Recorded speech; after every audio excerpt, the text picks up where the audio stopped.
Never hesitate when you have an impulse towards charity.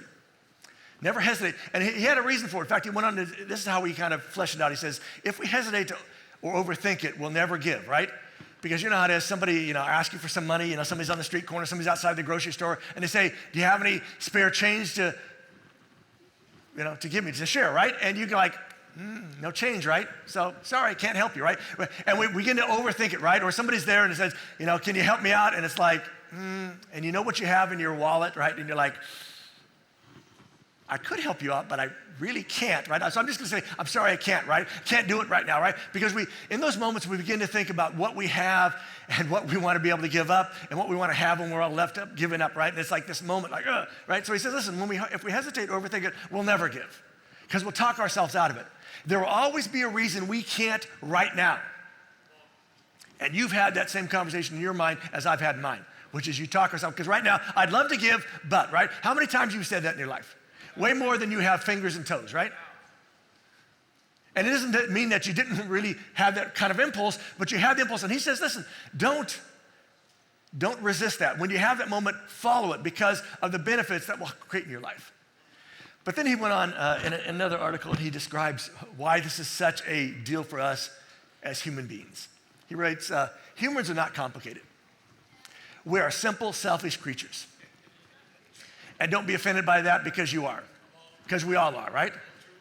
Sure, when we're with friends and family and feeling charitable, we can access a part of our consciousness where we feel an expanse of love and generosity that lasts for brief periods of time. We've all had those moments, right? I just feel so good.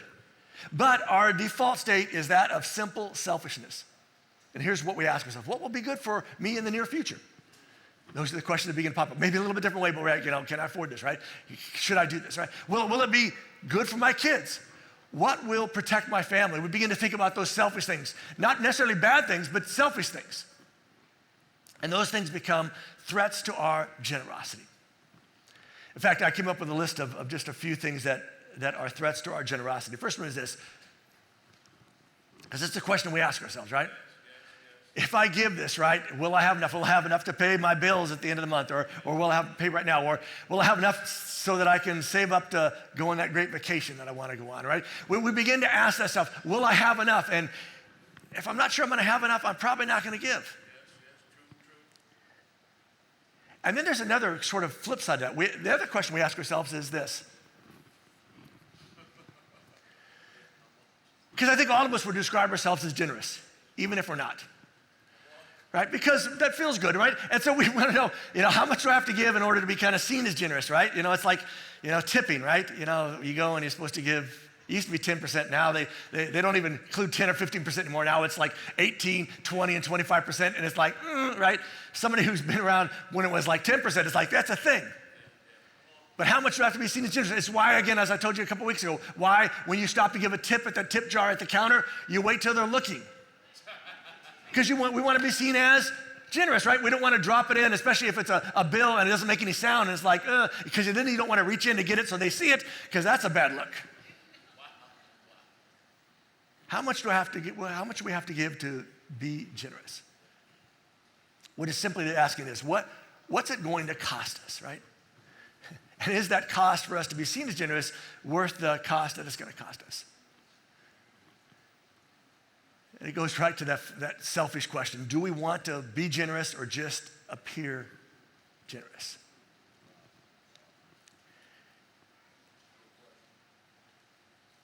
Back to Mark Manson for a moment. He says, the anxiety of needing to make money doesn't go away once we're successful. It instead morphs into an anxiety of not losing money. And honestly, that's kind of where we find ourselves, right? Some of us are in that making money thing, and we're like, I got to keep making it. I don't have enough to share it. Other times, we're on the other side. Now it's not about I have enough to give away. Now it's about I don't want to lose that money. But here's the question I want us just to ponder for just a moment. What if generosity opens us up to things we might miss without it? What if generosity is an opportunity for us that maybe, we don't really think about or consider? What if your parents were really brilliant, even though, there's been those moments in life that you're like, no, you don't know my parents, Mike, but let's be honest. What if they were really brilliant in those moments when you were little and they tried to get you to share? Right? Remember those things, you had something and little kids over there and they're like, share your toys with them, and you're like, I don't want to, right?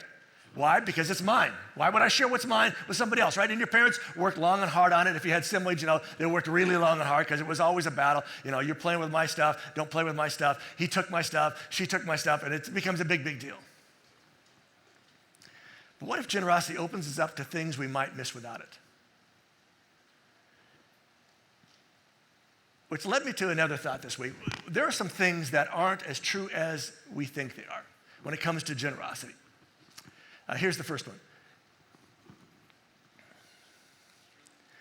When we think of generosity, we think of money, right? That person's really generous because they gave money. We don't often always think about the time and the energy and just the, maybe the food, maybe the forgiveness that somebody gave us. They're a very generous person, normally describes somebody who kind of goes over and above and gives more, right?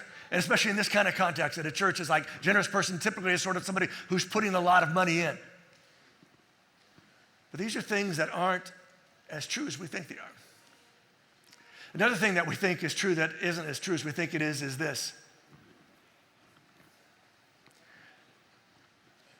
To which you're thinking, Mike, it kind of does. A generous person gives a lot, right? Let's be honest, we all like more zeros, right? All of us would love to see a check with at least, we would be thrilled with one extra zero, but we would love it if it was 2 or 3 or more, right? Because that'd be like, wow, that's, they were being generous. Especially if your year-end bonus was, not just $10, but was like, $100, right? That'd be something better. $1,000 would be even better, right? $10,000, mind-blowing. You'd be like, woo, baby, right? You'd actually raise your hands. See, what if the zeros don't determine or define the generosity? And here's why. Because without context, we don't know what's a lot or what's a little. We know what's a lot or what's a little to us, but we don't know what's a lot or a little to somebody else. But we get caught up in the zeros and we see lots of zeros. We think, man, that's huge. That's really generous. And it may be very generous. Don't get me wrong. But it may not be as generous as we imagine it to be. Which flips us to another thing that's true that isn't as true as we think. And there's no reason to give if we can't give much. Sometimes I'll talk to somebody like, Mike, I'd love to help out, but I can't, right? I'm really in this, they go through a long explanation. And I get it. You don't have to go a long explanation. If you can't, you can't, right?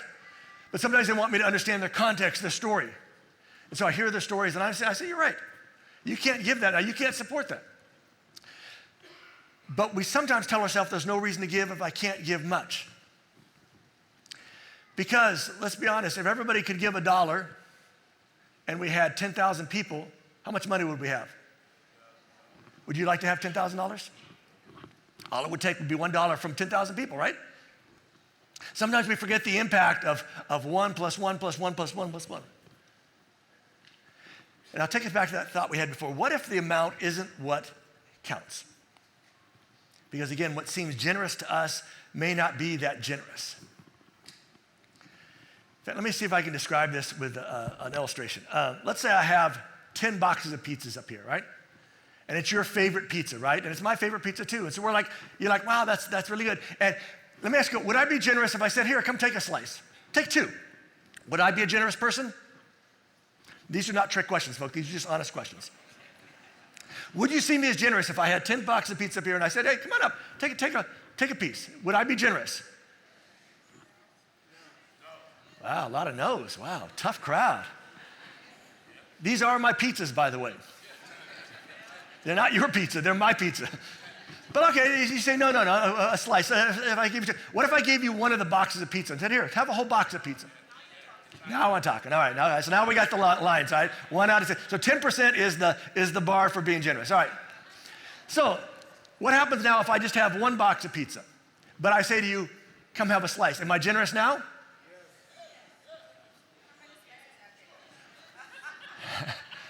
What if I have 1 slice of pizza and I say, here, have my slice of pizza? Am I generous?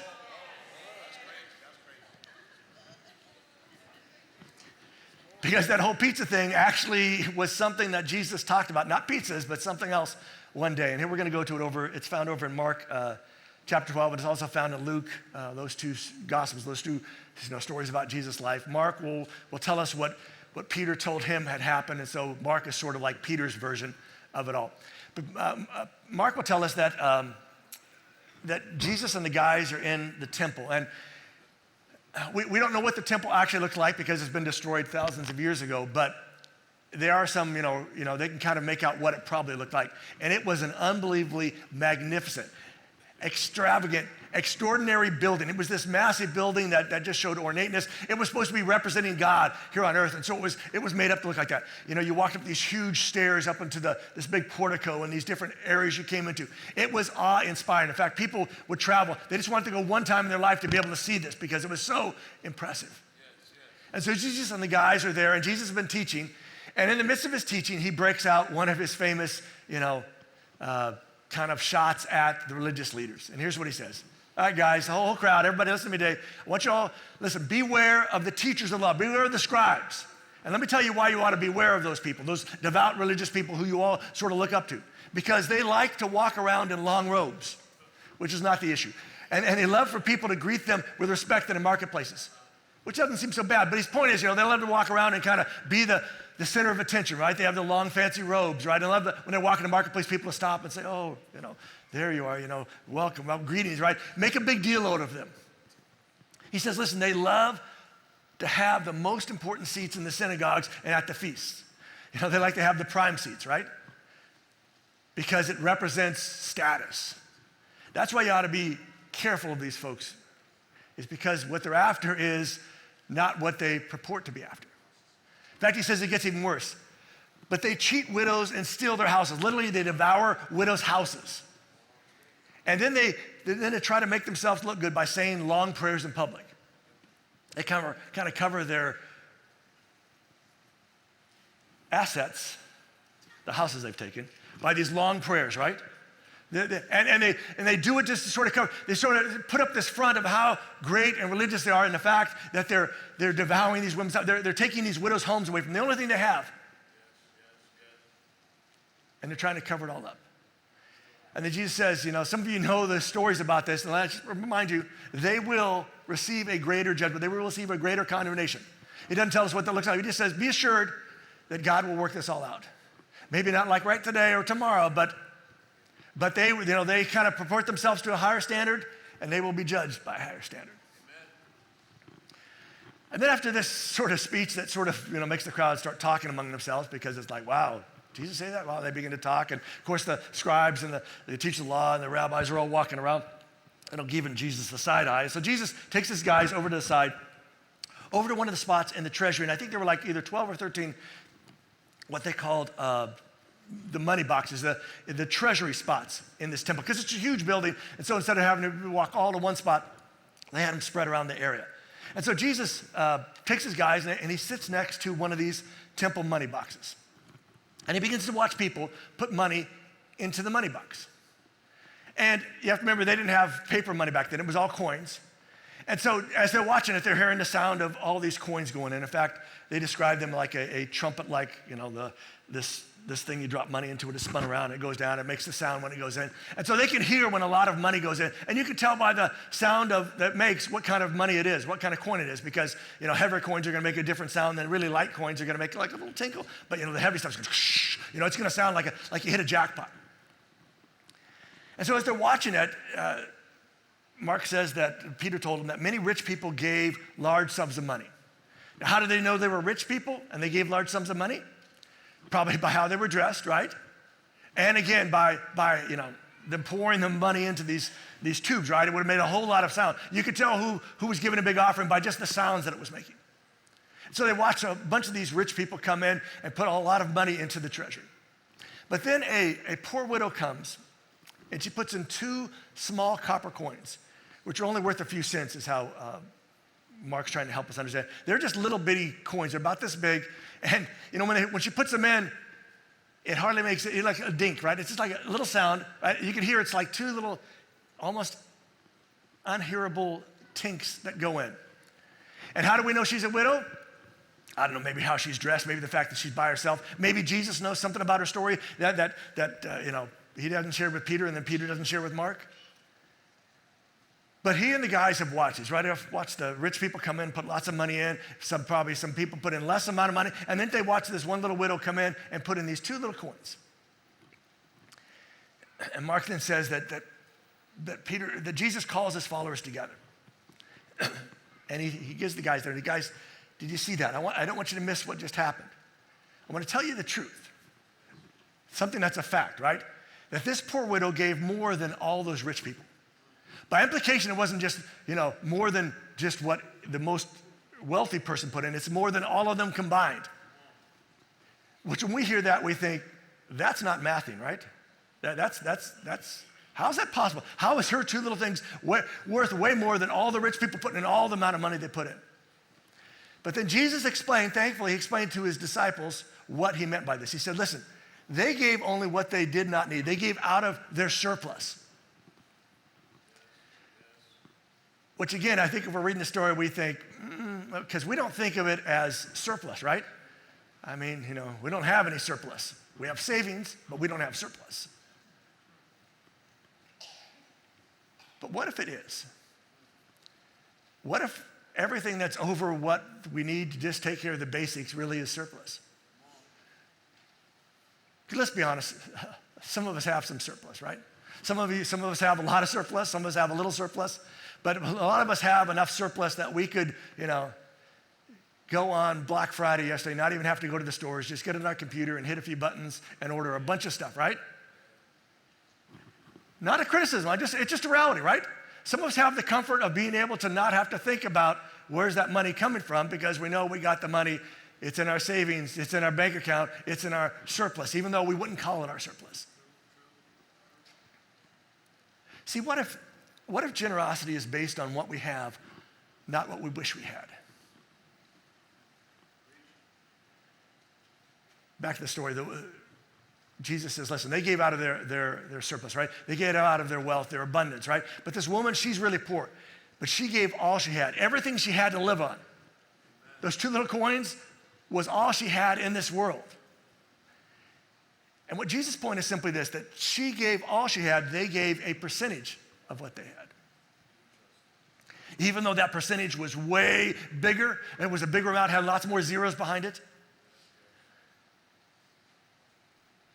And we're going to take a little sidebar for just a moment. I've talked to you about this before, but I think it's always good to come back and talk about it occasionally.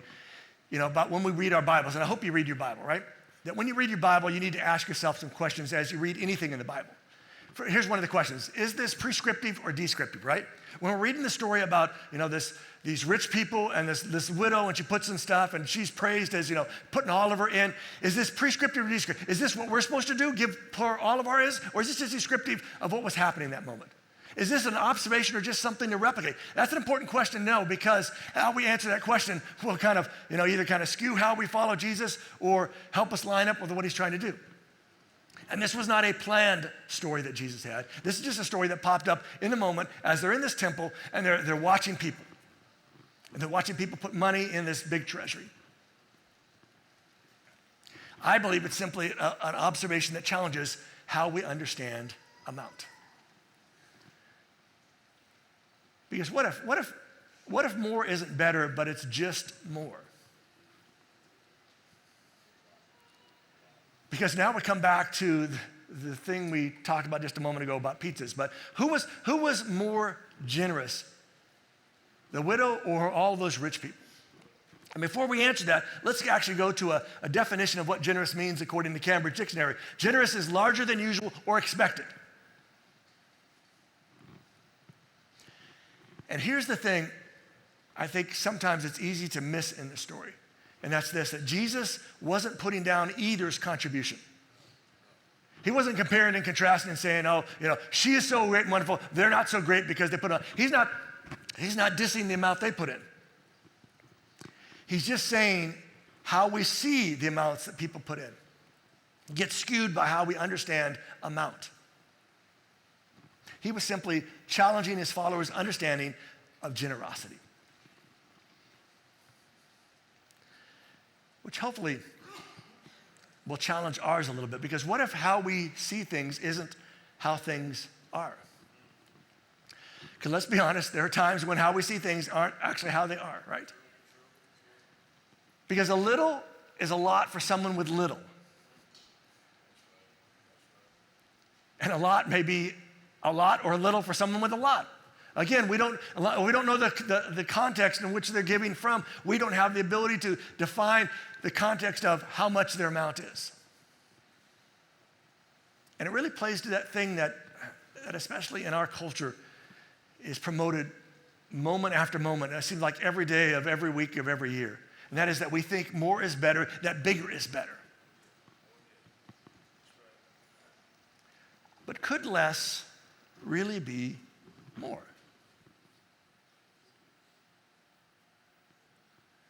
See, what if this is about how we see what we have and what we do with it? Because what I love about this story is that Jesus doesn't step in and make any kind of big statements. He doesn't step in and say, "Oh, you rich people gather around," right? And bring the widow come over here and stand next to me. Let me make a big. He doesn't make a big deal. He's talking to his disciples. He's trying to help those that are his followers, those that are going to help keep this thing going after he leaves. Helping them understand how easy it is to get pulled into the generosity bubble, to get pulled into this idea that we have about generosity, that a lot is what matters.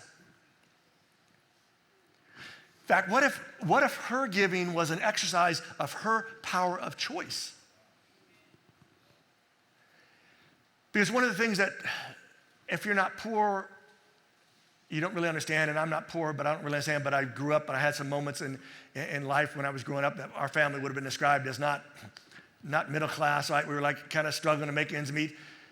But there is a different, also almost mindset that happens in poor communities, poor groups of people. In fact, there's an article I saw from the Community Centric Fundraising Organization. This is how they put it. Poor people often give what little money they have away due to a heightened sense of compassion. If you've ever worked with poor people, they've got somehow they got $20 and they're like excited they got $20. They're going to go to the store later, but their neighbor all of a sudden comes over and says, "Oh, I got to go to the urgent care," and they're like, "Here, take my $20." And you're like, wait, it's your last, you only $20. What are you doing? But for them, that's not the question that enters their mind, because they have this heightened sense of compassion and a stronger belief in equality and fairness, and a cultural tendency to rely on community and collective responsibility during times of scarcity.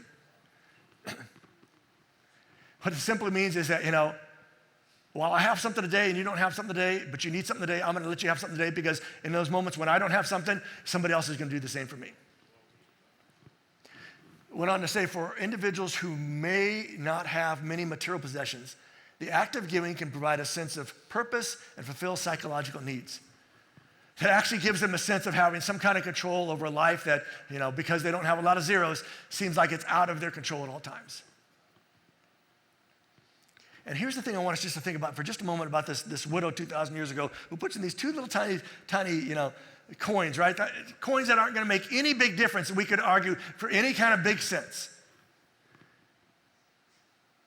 But who Jesus stops as an example of extraordinary.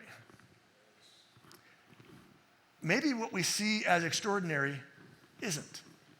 Because we think extraordinary is somebody who gives, $1 million or $2 million or $5 million. That would be extraordinary, right? But maybe what we see as extraordinary isn't. What if it's just ordinary and we don't understand the context? Because it seems extraordinary that this woman would give everything she has, especially when everything she has isn't much, right? But she gives all she has to live on into this treasury, where a lot of rich people are just pouring more and more bigger coins on top of hers that will seemingly get lost in that whole pile. But what if for her it's just the ordinary thing to do?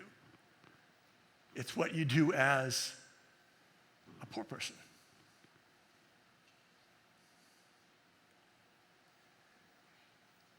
Now, we all understand this next statement. We develop generosity by being generous. Again, it's why your parents probably worked on you when you were a kid, right? It's also why I'm going to give you a little peek behind the curtain here. It's why we regularly have moments where we invite you to be generous with us as a church community, to go do something good in our community throughout the year, not just at Thanksgiving. It's because we recognize that we develop generosity by being generous, that most of us don't have a generosity gene that's just like oozing waiting to get out. That has to be developed and strengthened. And regularly doing for others does something to us. that when we can give and be part of others' giving, we make a bigger impact. And I just want to stop and tell you thank you again for last weekend when we went to deliver after second service last week with all the groceries that were up here in front that we collected from our neighbors and that you all had brought and given to us. We took it over, I don't know how many. We had multiple trucks and vans that went over there. Our Pathfinders, our Christian scouting group, they went. We had like close to 60 of them with their counselors and stuff there. They were great help because it would have taken us forever to unload all the stuff. But last week, we gave over 6,000 pounds of groceries. Give yourself a hand. In fact, Shannon at large said it was the largest donation they had gotten from any organization this year. So that's a significant thing. We also gave over 100 chickens and turkeys to a couple of different locations. Again, trying to provide people what they wanted for that moment. And it was a big deal that made a big, big difference. Gave people something to be thankful for this week. But I know sometimes when we do our annual festival, this Hope in a Bag, for some of us who are a little more cynical, sarcastic, pessimistic, we'll ask questions like this. Why do we go to all the hassle of sending our kids into the community to gather groceries? I mean, why have them, take up, 3 weekends doing this, right? Or 1 weekend of putting the stuff together, the next weekend taking the bags out, the third weekend going out and collecting. Why do we put our kids through all that, right? Why do we have to bring groceries and chickens, especially chickens, right? Got to carry that thing and they're fresh and they get stuff all over. My hands get sticky. I don't want that gooey stuff, right? Why not just let us give money and be done, Mike? And I will tell you, that would be easier. It would be way easier, right? It'd be easier not having to pack all this stuff up multiple times and taking it over and then unloading it over there. But while it would be easier, here's the question I think we all ought to think about.